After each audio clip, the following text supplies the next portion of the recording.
Good afternoon. So a long time ago, I was introduced to amateur radio. And mid to late 1980s, there was this god-awful noise coming through my speaker, and I had to find out what it was. And that was something called AX25. And then along comes open source projects, and open source hardware, and open source software, and everything starts to merge together. There's been a relatively active amateur radio section within open source Linux for decades, since the very beginning. Yeah. Some of you have come across it, a lot of you haven't. Dave this afternoon is going to have a talk to us about implementing or building a modern packet radio network. Dave. Perfect. Good afternoon. So yeah, I'm going to talk about building a modern packet radio network across the UK and Ireland using Debian as our core operating system in various forms. For those who haven't seen me before, I'm Hibby, Dave. My amateur call sign, the government-granted certificate of geek, is MM0RFN. I'm a baby Debian developer. My patience was rewarded in January, and I got my email address. Thank you. And I started in Debian about a decade ago, just under, trying to fix amateur radio problems and realizing that humans are problematic themselves, so we'll just go for bugs instead. And I got quite comfy as a Debian maintainer in the ham radio team, and eventually decided to go for being a developer. I am very enthusiastic about packet radio. It has formed the backbone of a lot of my education and then professional career. Starting out in amateur radio in 2007 when I was a student. And that then drove me to become a career radio engineer. And now I design communication and safety systems for offshore wind energy. So quick look at what we're looking at today. I'm going to do a brief introduction to amateur radio because it's not fair to assume that everyone knows what it is. I'll arm you with some helpful technical knowledge to understand the conditions under which the network operates. I'll give you a brief overview of the packet radio network as it stands and how it's good, how it's bad, and what we face as challenges, how you can play too if you want to, and then what is next in the field. And throughout, I will have these helpful graphics. They come from the Northeast Digital Association's 1994 annual, contemporary with most of the technology that we're using. This one I like to think of as a representation of the ether, which exists between our machines, because we are quite literally ether networking. So amateur radio is one of the old hacker hobbies. It has been on the go since the late 1800s.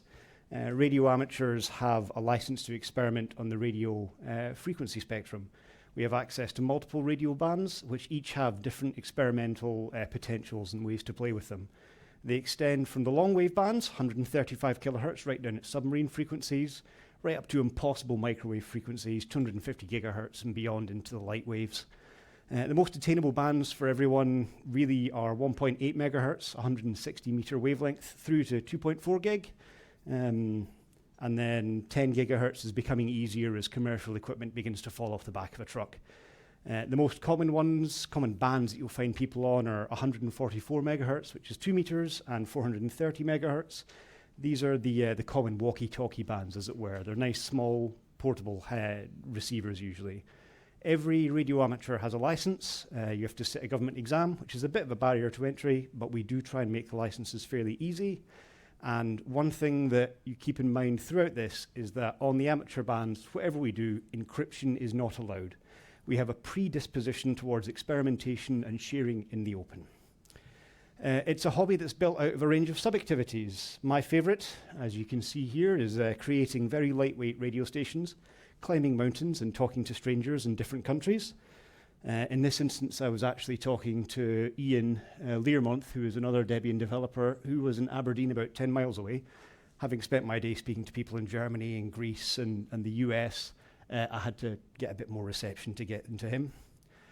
There's other activities as well. It keeps going and going the more you look into it. So amateur television is one, digital video broadcasting. People don't just talk to each other, but they look at each other as well. And there's amateur satellites. Radio amateurs have been building satellites since the dawn of the satellite age. Oscar 1 was launched in 1961, which is 4 years after Sputnik. And of course, Packet is another area of the hobby. It doesn't have to be a technical hobby, although it mostly is. The exam gives you a bit of technical knowledge in antennas and receiver design and how these things come together, but some people do just get the license and then talk to each other, which during COVID was a lifesaver for some people. It is easy to get started. The exams are not too bad, and it is a bit ridiculous. If you end up looking like this and say, well, it's just a normal part of my hobby, yeah, you're a bit over the top. So packet radio, what is packet radio? Well, it is a niche within amateur radio. It's a bit like Wi-Fi, but it comes from before the 802.11 working group existed, and it really is just slow networking. The first experiments that are documented were in Montreal in 1978, and it's slowly built since then. Our call signs that were issued are our addressing scheme. They are my MAC address, my IP address, my service identifier. You begin to run into namespace collisions very quickly. And it's all derived and based on X25. So the main protocol that we use at the moment is called AX25, Amateur X25, and we're doing our best to maintain compatibility. There are a limited number of applications that people use. The picture is location tracking. That's me driving from home, just pinging out my location periodically. Short messaging, email, BBS is all possible as well, and file transfer as well. If you want to get other programs, you can drop G8KBB a message in 1994 on his BBS, or send him some mail just down the road in Ipswich. He doesn't live there anymore, I did check. And we do have a dream, or I have a dream of general data transit, but at the moment, the way the software stacks line up, it's not possible and it's not very reliable. But the BBSs are good fun. If your email doesn't give you enough bulletins, you can use a ham radio BBS, and you can get 5 to 10 bulletins a day of absolutely nothing.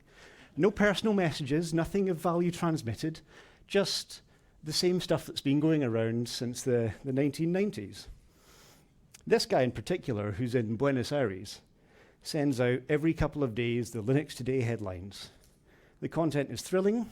It's got the headline and the front matter, and then no link to the website, so you can't follow up and actually read the rest of the article. You have to do the legwork yourself, but why do we subject ourselves to this stuff? Well, it's quite good fun. It's nice just to divine this out of nowhere. At the very top of this image is the route that the message has taken to get to me. So it started off at LU9DCE's BBS in Buenos Aires, and it's worked its way through Italy. That's the IR and the IO.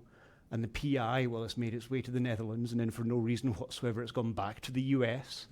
That's the KC9 and the W9 and the KA and the KA and the N and the N.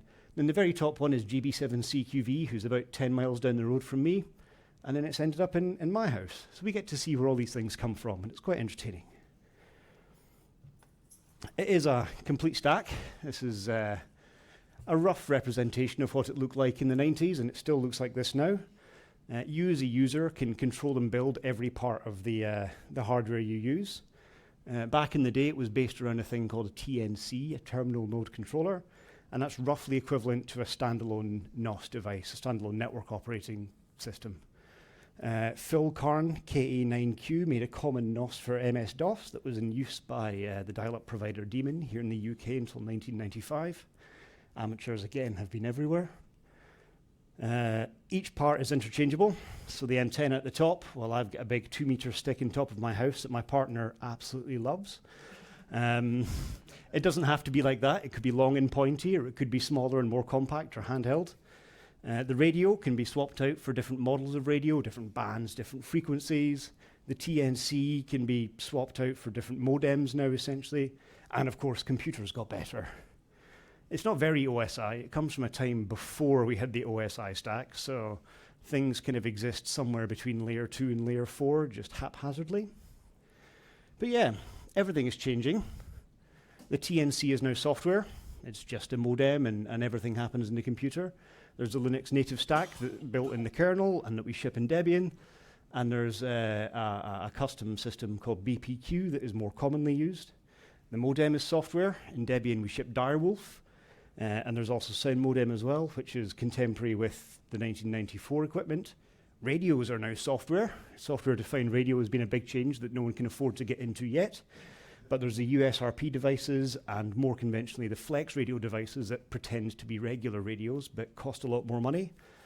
Cables got really expensive somehow because the radios got quite complicated. And your antenna can be many things, but the thing it cannot be is software. And computers have got real small. We've got Raspberry Pis now, and all of this stuff is easy for computers, so we don't need a lot of computing power.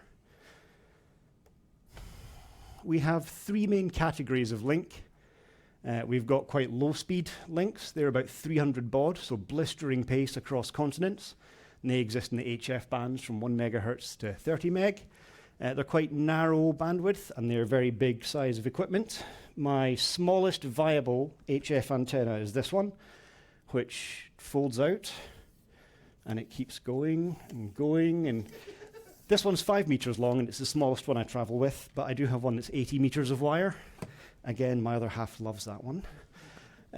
We have medium speed equipment, so that covers a local area just beyond line of sight, and we go up to 1200 baud. It's noticeably faster. And that's in the VHF band, so 50 meg to 145 meg. And it's a reasonable bandwidth, and it's more convenient sized equipment. Oh, I don't have an antenna here. Oh well. The VHF antennas are a bit bigger, and then our high speeds are a bit smaller. They're about 50 centimeters. Oh, has it fallen off? Yeah, that'll be why. That's more typical of a small VHF antenna. The one in my house is about 4 times that size because it gives me better characteristics. And then at the high end, we have our high-speed line of sight in the UHF plus band, so 400 megahertz up to the gigahertz.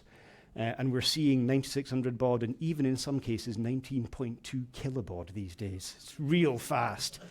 And it's high bandwidth applications and tiny equipment. The antennas are now this size, and it's much more pocketable than the other ones. Nothing comes for free, obviously, and the speed is proportional to your channel bandwidth. The 300 baud fits into 500 to 600 hertz, which at the low end of the radio spectrum is all we can afford. And then the higher up, the more speed, the more space we have. The HF bands are great fun because what you're doing is reflecting your signal off the inside of the ionosphere. So you're sending a signal up into the sky, and the sky just sends it off to someone else at some point. And the lower your takeoff angle, the further you can go. It is controlled by the sun. The ionosphere is ionized by radiation from the sun, and it gets better during the day, so you can go further. So your network performance increases to some countries during the day and decreases to others. And conversely, you might get better local performance on some bands at night because there's no interference from faraway stations. Throughout the year, the performance of the HF bands changes. So in autumn, it begins to get a bit better for long distance. And in summer, long distance is kind of shut down. You're onto more local area communications. And then there is an 11 yearly cycle, which we are in the peak of at the moment, the solar cycle. And that is dependent on sunspots, big black spots in the face of the sun. And they give off loads of radiation, X-rays, particles, you name it, it's shouting at us. And the more sunspots there are, generally the better the performance of the radio is, but it's hit and miss. Sometimes you get this instead. This is why we're seeing lots of aurora. This was just up the road the other day. And yeah, when this is happening, the radio bands are not good and our network performs really badly. So the UK packet network is a bit of a slow project. This is where we are. This is not what it looked like on day one, but it is a social network that we have built. It's inherently a social network. It's based around a group called the Online Amateur Radio Community, which is unfortunately a Discord server, but it started during COVID. And our shared enthusiasm for packet radio and other radio areas of amateur radio somewhat accelerated when we were stuck inside and all we could do was talk about ideas to each other. Setting up the links from each station, so these green things at the bottom are the longer blue ones, usually involves talking to the person at the other end. Rerouting the network, so if someone falls off, you have to talk to someone else because there's no automatic routing protocols. So you need to know your neighbors, you need to know your peers, you need to play nicely to get along with them. We have different areas of the network. We have these big blue lines that are the low-speed international links. So there's the station up in the Scottish Islands that speaks to Reading and the Isle of Man and various other places. I have my station in Aberdeen that when this picture was taken only spoke to the natives and was a bit scared of the English. There are higher speed links locally, so the green links you see at the bottom, the South of England network is very well connected by 9600 baud speed, and they're sending messages back and forth from London to the Isle of Man and beyond. We have a real mix in our users of experienced station managers, so people who did this in the 80s when it was first new and shiny, and new faces like me who didn't get a chance to do it until we forced ourselves in. And with that comes a mix of technical ability. There's some people who are very radio talented, but not very good at computers, and there's some people who are very good at computers and not so good at radio, and the frustration of when they meet and tell each other that it's really easy is great to watch from the sidelines. And at the moment, we mostly follow tradition of packet radio. So there's a few networks that we're somewhat integrated with. So on our layer 1, we're using FSK, just tones, or phase shift keying. On layer 2, we're sticking mostly to AX25, or the new layer 2 protocol, IL2P, creatively called the improved layer 2 protocol. And then on layer 3, where we begin to get routing, we have NetROM, which is a bit like Marco Polo. A station says, I'm here and I can hear these guys, and every station around it replies and says, well, I can hear that one and I can hear that one, and you build up a rudimentary routing table. NetROM is from the days of EPROMs, like the picture earlier with the address on it. The maximum packet length that we're dealing with in AX25 is 256 bytes. NetROM adds quite a heavy 20 byte overhead, reducing your payload to 236 bytes, which over a 300 baud link is really quite a lot of airtime. So we tend not to do that on the long links, but on the local fast ones, we'll do it. It should be really obvious what's happening in the left-hand side. That's how easy to use this software is. Yes, the social challenge of keeping the network running, it really depends on our participants being happy with each other. As I said, our peering agreements are two-way, and everyone has to deal with mail forwarding rules. So this is my station, how it sends mail to the rest of Scotland. This is my forwarding configuration for what I'm sending to someone in Glasgow, GB7 AUG. And the 71 through 78 is the regions of Scotland that he can hear and manages mail for. And I send all of my bulletins and mail and stuff that nobody wants to read to him, and his station looks at it and then distributes it to various other people who don't want to read it, and it keeps going round in circles. The rules of the network are not set in stone. We don't really have a standard operating practice per se. It just depends on what you like to do. So my general rules are that I'll only peer with people over radio because I quite like the radio bit of playing with radios. Other people quite like to have internet links to other parts of the world, which is a bit like email, so I don't do that. And yeah, the network manually routes around problems. I learned this the hard way when my station started making beeps and boops that my neighbours didn't appreciate. And I was on holiday, and no one phoned me to tell me it was wrong. They just changed channel. And I was sat on a remote machine looking at the output, couldn't hear anything, couldn't see anything. So I assumed that my radio had broken and turned everything off. Got home, still couldn't hear anything. So tore apart all of the wiring in my radio room, which is quite a lot of wiring. It's a hell of a mess. And as I was putting it back together, because I hadn't found the problem, I just nudged a knob and the radio changed channel and it sprung back into life. And that's when I learned that my friends had taken the ball and decided to play with someone else. So yeah, the network routes around its problems, but then when you talk to your neighbours, you get let back in. It's been a difficult project. This is a slightly different day on the network. You can see that my station in Aberdeen is now speaking to the rest of the UK. We have our roots in supplying a thing called a Nino TNC, which is a home solder modem kit, which is actively developed by a radio amateur in the US. And a guy in Reading, Tom, M0LTE, organised a group buy of boards. And we started off with maybe 5 or 10, those of us who were really into it, and then people saw the price and saw it was quite easy, so we had a few more, and now we've sold about 250, so we've got quite a lot of people engaged.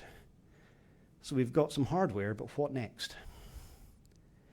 The problem with packet radio is that it's an overwhelming amount of information from 30 years ago, mostly targeted at Windows or DOS, fragmented across terrible looking websites. If you think you've seen some bad free software websites in your time, just wait until you enter the world of amateur radio. We really have the market cornered here. And to improve things or to move a step forward, well, you have to learn the state of the art. And the state of the art is not in a good state. It was in 1980, and the Linux kernel implementation was really good when it was written, but unfortunately, our amateur radio stack in the kernel for packet radio has stayed static as the kernel has moved on. So there's loads of bugs. There's 30, 40-year-old software. There's a weird mix of closed source software and open source software and gatekeeping, and there's dead messages being bounced around BBSs, and it really doesn't sound like something we want to get into, but it's fine. We'll make the state of the art better. But the next thing we had to do was find local friends to build a network.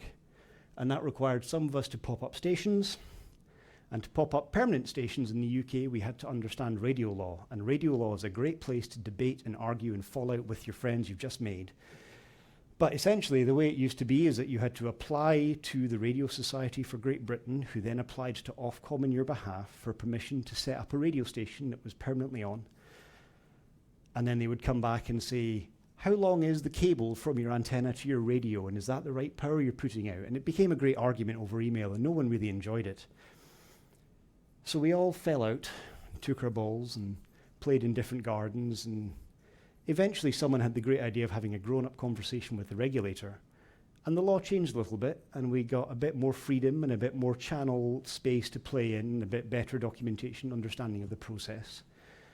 And then the law changed entirely, and now it's really very easy to set up an unattended station. You send off a form, and 5 minutes later they email back and say, great, go, play, have fun. And without all of us putting forward pressure on that, I don't think it would have happened, and it's made the operating environment for new starts a lot easier than it was 18 months ago. And well, where there's things, there's always software. This is a network at a different point in the day. You can see my station in Aberdeen is now brave enough to speak to someone in Sweden. The sun is clearly at a different point, and we'll get different messages that nobody cares about from a different country. But to go with the Nino TNC, which is nice and small, well, the Raspberry Pi seems quite popular, and there is Linux software, so we could just use that. And I maintain most of the packet radio infrastructure in Debian at this point, which flows down to the Raspberry Pi. The problem is that PiOS trails Debian by about 6 months, and that's when stable comes out. And by then, the packages might be a little old in a shifting environment. And then by the time that Raspberry Pi have shipped their stable version, they're even more out of date. And the thing about stable is that these packages are not stable, they're old and wobbly. So, how do we fix this?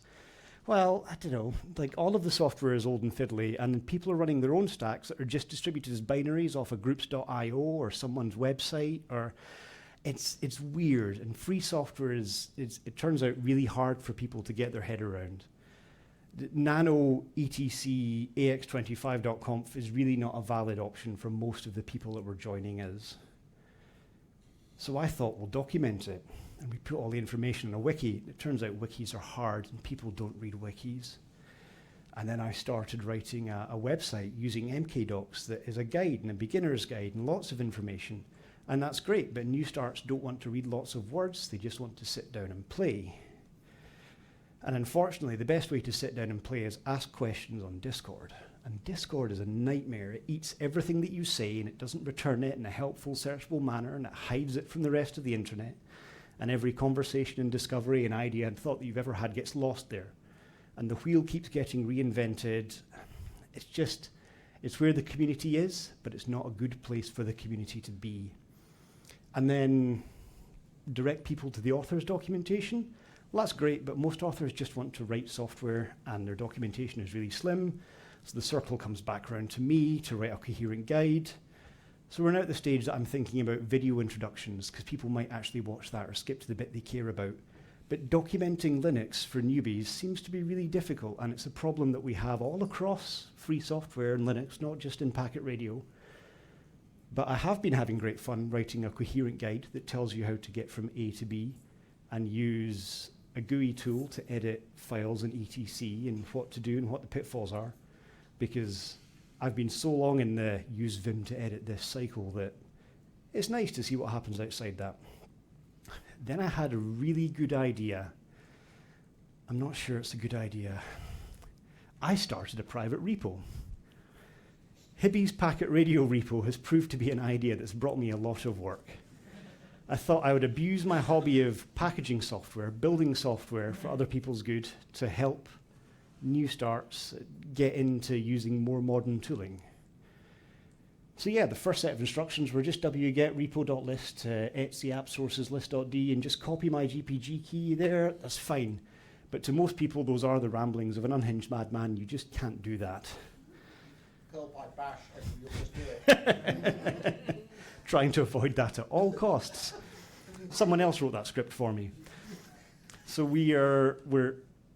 I started backporting software that's been updated in Debian Unstable to older platforms, and this became Bullseye and the Raspberry Pi, and then someone, I use Jammy, Ubuntu, all right, I'll add another chroot in there, and it kind of grew arms and legs, and I got really excited about my build system because that's what we do. So I'm running sbuild with ZFS snapshots, and I will talk all night about that. And then, because it was multiple platforms, I started holding things in multiple Git branches, and then I had to write a script to step through each of those Git branches to build the code for Raspberry Pi, for this, for that, for the next thing. It just got longer and more stupid, and eventually my friends started calling my thing Hibbian. I didn't want it to be called Hibbian, but they threatened violence. So we now have a repo called Hibbian. You can go to hibbian.org, and it doesn't show you my face, but it does show you my software. And then Hibbian has brought its own idiotic ideas, like, do I want a website for this? Do I want mailing lists? Is this a Debian fork? Am I going to spin up my own live distribution? I have tried that. Great tooling. Really appreciate it. And do I have non-stop forks into smaller, more stupid projects? This is what happens when you cross the Rubicon. So I decided I had to reduce the workload and start again from scratch. So now everything runs through mini-build-d, and if you've not used this, it's a great piece of software built around Python, and it handles everything. I just upload a package as if it was our own Debian build-d, and it will build it for all of my target platforms. I have reinvented the keyring. I don't know if you've had this idea before, but you could just ship a GPG key and the repo source file in a Debian package. That's been helpful. It's made installation a lot easier. I'm now backporting most of the Debian ham stuff to these other platforms because it's become easy, one-click, very fast integration. And I have a captive audience who are really likely to complain at me if things don't work. So we have better testing for software that's not been tested for a long time. But unfortunately, GPG is proving to be hard, and it has not reduced my workload. The GPG key that I shipped expired at the end of last month. It has been extended in time to get into the Debian keyring. That's fine. Unfortunately, now I have a lot of users who don't really understand the ins and outs of Debians asking, why is apt saying this to me and how do I fix this? And it's the same conversation day after day because it's on Discord and you just have to keep reinventing the wheel. So how do you start? Well, in Debian it's dead easy because I have most of the software for you. For a modem, you can use Direwolf. That's just through your sound card, and it will trigger PTT in your radio through GPIO or a USB stick or a USB cable or something else. Nino TNC is our preferred hardware platform. It's actively developed, updated, and is pushing the limits on what we can do on the bands.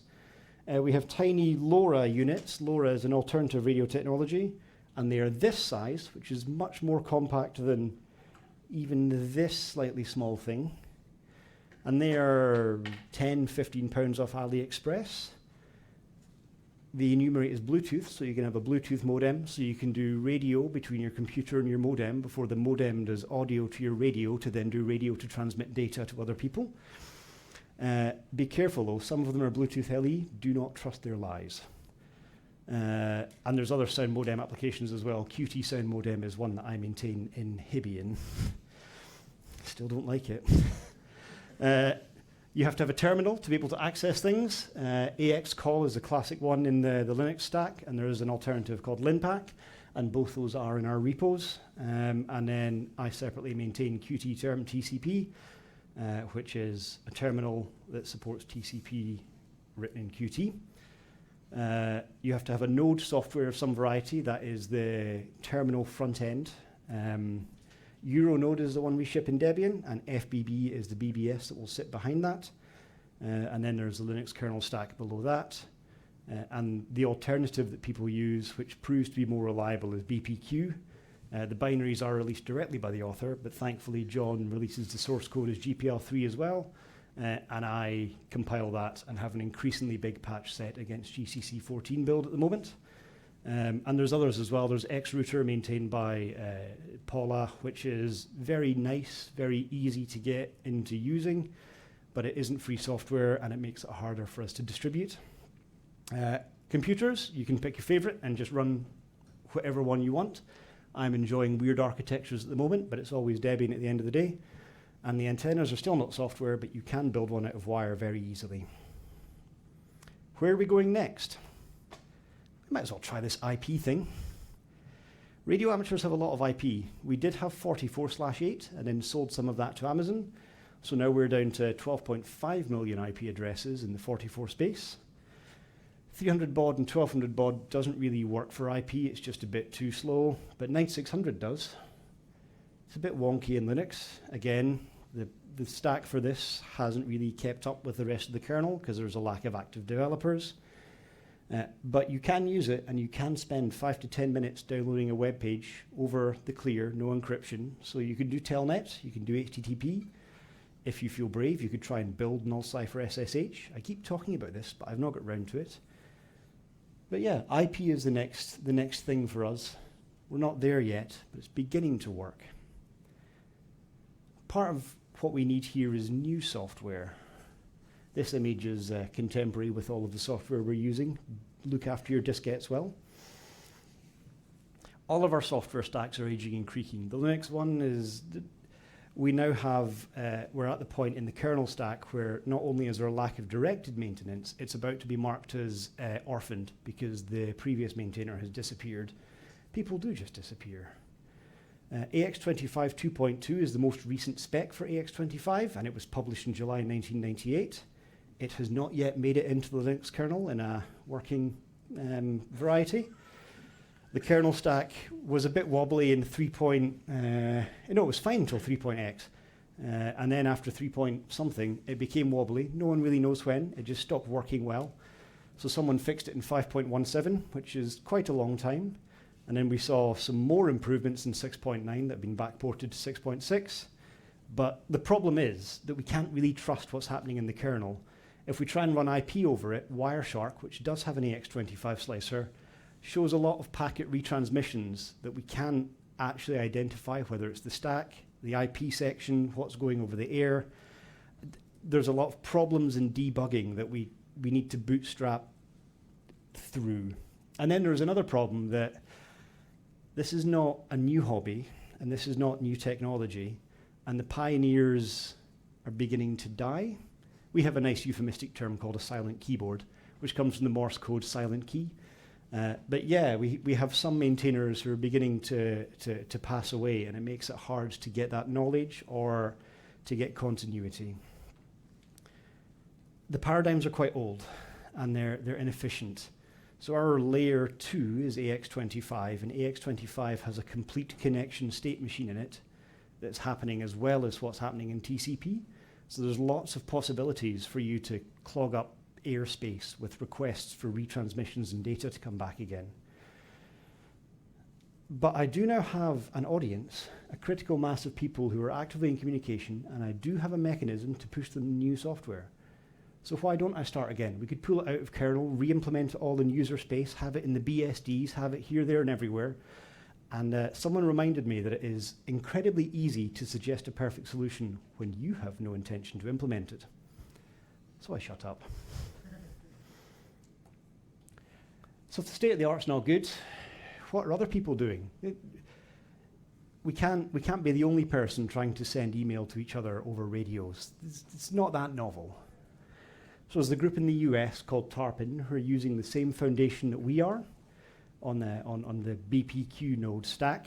Their installer is a bash script that you curl and pipe to bash. And from there it is a series of about 25 further scripts dressed up in a trench coat pretending to be an application. It's quite nice. It's a web interface. It's very modern feeling. And it is where the Nino TNC first was developed. But it didn't... It's hard to install and it's not ours, so we don't feel like we want to use it. WinLink is another application stack. There is an application for this in Debian already called PAT, and I'm about to start packaging a modem for it called RDOP. It's global email, and we think it might be illegal in the UK. No one actually has pushed this too much. Don't get caught doing radio crime. Like, you're not the cool guy in prison if you do. So WinLink might be a starter, it might be a non-starter. At the moment, there is a request specifically to keep WinLink quiet in case disaster email has to come out of the US, because people do use that in emergencies. There's another system called JS8 Call, which has introduced the revolutionary technique of time division multiple access. The time slots are 15 seconds, and there's not a lot of data comes through at 12 characters per minute, but it is very reliable, and it works over HF, and it will do store and forward, and it understands not necessarily email addressing, but addresses to send to other people.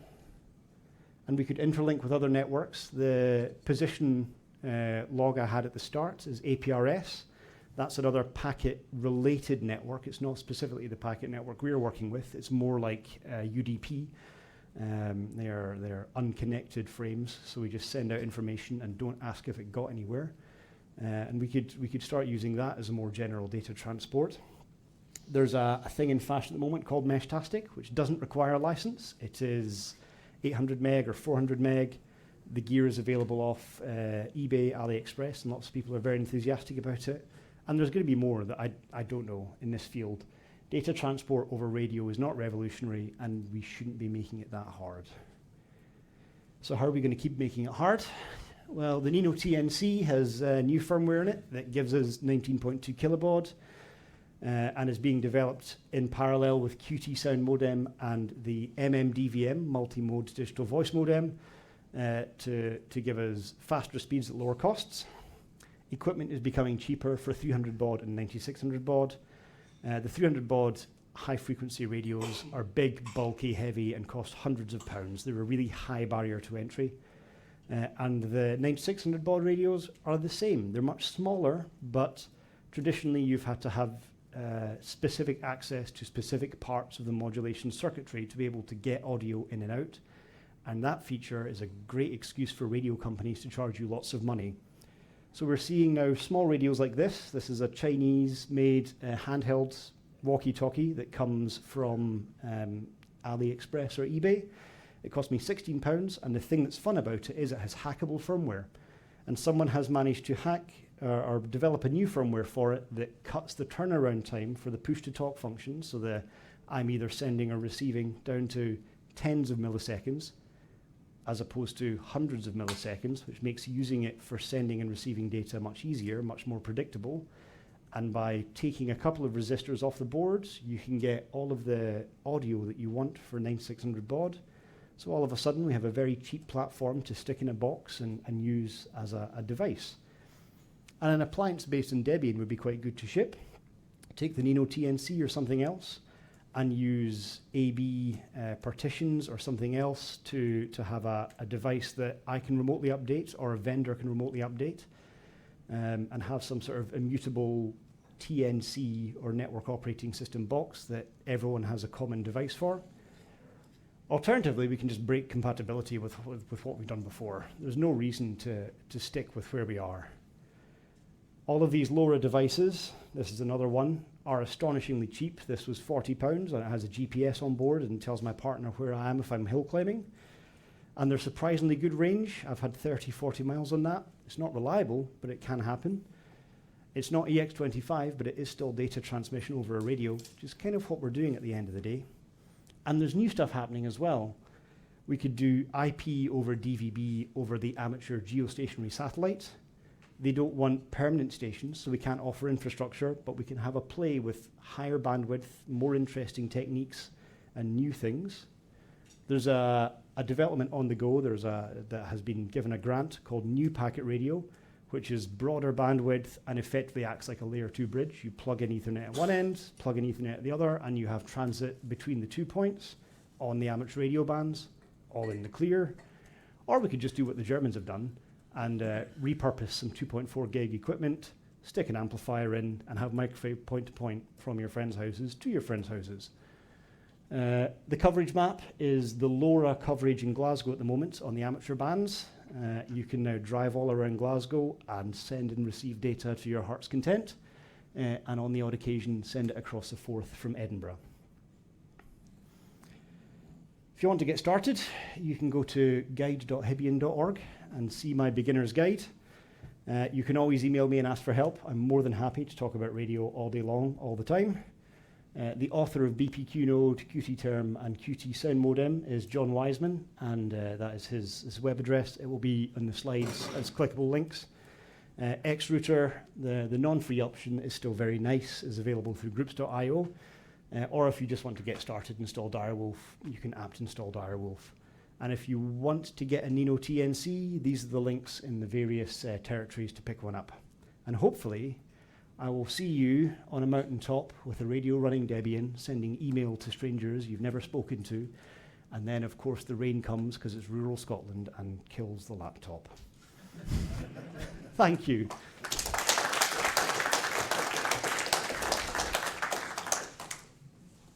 Any questions? Oh dear. So you're currently maintaining a lot of the stuff in Debian Ham. Yep.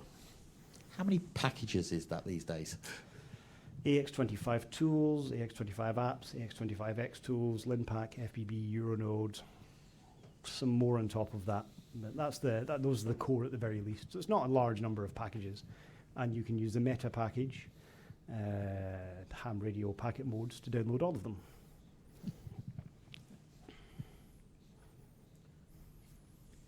Are you prepared to expand a little on WinLink's legal shortcomings? Yeah, so under the amateur license in the UK, you are not allowed to transit general information from non-amateurs. So WinLink has the possibility to send emails from my mum to me, and because she's not a radio amateur, she is not allowed to send me an email over the band. There is a way of filtering this in most of the base software, but it can't be guaranteed that it will be implemented. And in reality, it's one of those things that we're probably just going to go ahead and play with, and no one's going to come knocking on our door to say that we've been bad.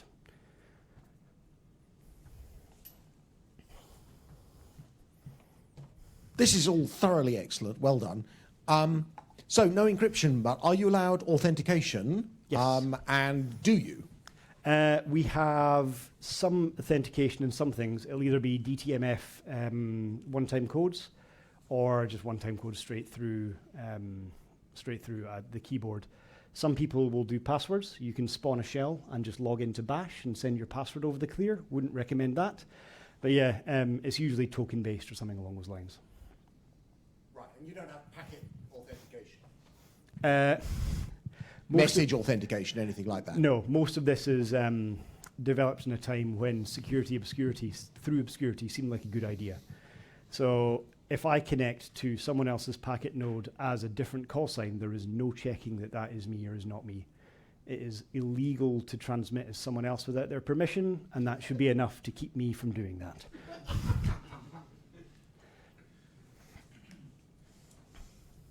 There's nothing, of course, stopping us authenticating message traffic over and above, but it doesn't really happen. Yeah. Okay. So we tried Meshtastic this summer, and we were very impressed, actually. The little gadgets you can buy, and you stick them on hills, and you get surprisingly good, and you carry one around and get location and things, but that's all Android apps. Is there Debian bits I could use to use on? I mean, it's less useful because I'm walking about, I guess. But there is a Meshtastic package in Debian that is Python tools you can use to essentially treat it as data transport, so you can have that at each end and use the modems in the middle. Cool.